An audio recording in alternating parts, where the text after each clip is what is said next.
Ok, c'était le 25 février 2007. waa Kumpa Seen muy man ak Nigga Books ñoo ngi dem vote ji ok Nigga.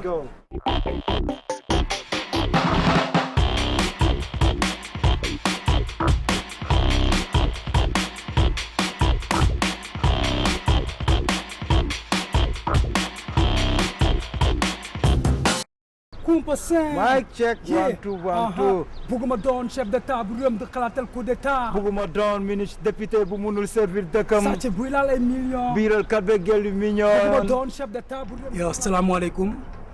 Ça c'est le groupe Sen Kumpa. Sen Kumpa veut dire ce qui est caché. C'est-à-dire que ce qui n'est pas clair sur une personne, comme tout un chacun. Si on dit Kumpa, c'est un mot wolof. Ce qu'ils veulent savoir, c'est-à-dire que des gars qui font des recherches. Si on fait une recherche, qu'est-ce qu'on fait une recherche? On fait une recherche sur quelque chose qu'on ne connaît pas. C'est-à-dire quelque chose qui est sombre.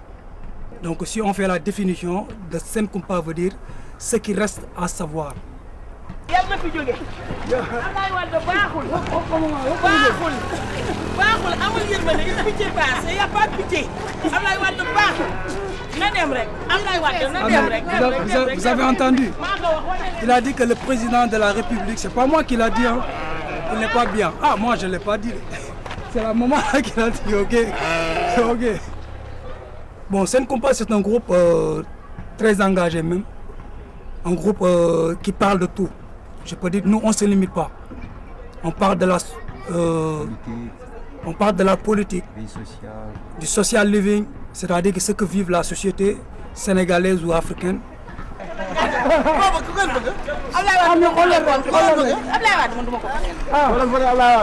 Vous avez entendu? Elle aussi, elle a dit qu'elle ne va pas voter Ablaye Wade. Moi, je ne vote pas pour Ablaye. Moi, je vote pour Ablaye Wade. Donc dans la Médina, il y a du tout. Il y a la violence, il y a la prostitution. Il y a la paix aussi. Il y a la paix aussi, il faut qu'on se dise la vérité. Il y a la paix aussi. Ça, il faut qu'on insiste. Il ne faut pas parler de choses négatives seulement de la Médina. Mais il y a la paix. Parce que, franchement, à la Médina, il y a une fraternité quoi, entre nous. Ça aussi, c'est une solidarité donc, que l'on vit dans... Voilà quoi, chaque jour. Là, c'est la vie de tous les jours à la Médina. Voilà, nous on aime et puis on est fiers d'être des jeunes de la Médina. On est fiers de représenter Médina. Voilà quoi. Nous hier, on était partis pour voter. Pourquoi voter? Pour remplir notre devoir civique.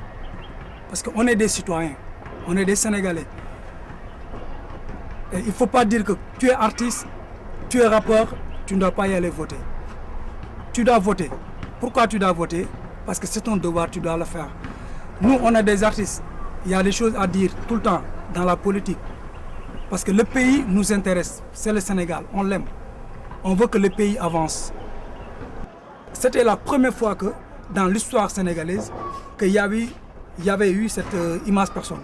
Et ça, c'est très important.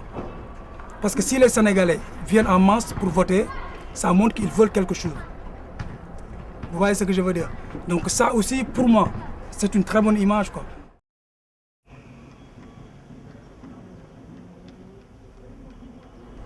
The general feeling is that people are stunned. People are stunned and nobody understands. This was a major test for the democracy in Senegal because 2000 was the year when there was a change of regime. And everybody expected this system to be consolidated through a second election. And in 2000, obviously, the forces were spread around, and there was no one who had a clear majority. And that's what people expected this time around as well, especially since seems to be a social malaise. There were scandals, and There was some built-up tension and frustration among people, so much so that nobody, or at least most people, did not expect the outcome, such an outcome, that is to say, any candidate winning in the first round. Many people still have some affection for Wade.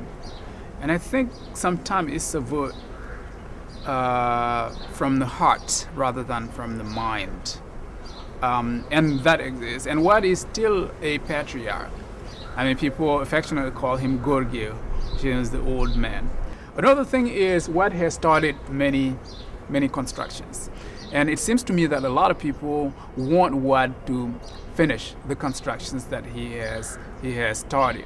ñaar dina am ñaar xeyna mu gëna baax pour ñepp mom xamna ci biir ay campagne électorale xamna ni nit ñi dañu décourager ci mom xamna ni bari na jafé jafé légui ci juroomi at yi mën na défarat jafé jafé yoy mu réparer xeyna mu baax mën na mu continuer parce que day dem mu du faalé nit yi mu def lu ko neex parce que day dem bu boba duñu xaar sax juroomi at yi rom te ñaar yoy dal mo am waaw politique bi ni def dafa mystique dañu jël sàcc ak fen def ko tactique ñoom ñëppay ay vampire ñoom ñëppay am vampire politique bi ni def dafa mystique dañu jël sàcc ak fen def ko tactique ñoom ñëppay ay vampire ñoom ñëppay am vampire.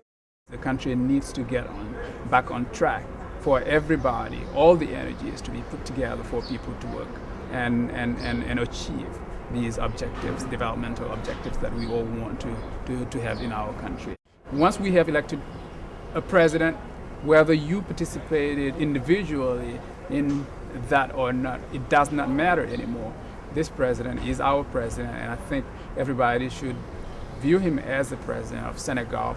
And in return, he should also understand that this country expects a lot from him, especially since this is probably going to be his last term. Amna ñaar mu de gëna défar mu baax wala mu gëna yaq voilà légui nak mom warna xamni sénégalais tégon nañ ko fi il a déçu jox nañ ko ñaarel chance mom dafa wara liggéey waaw il doit travailler.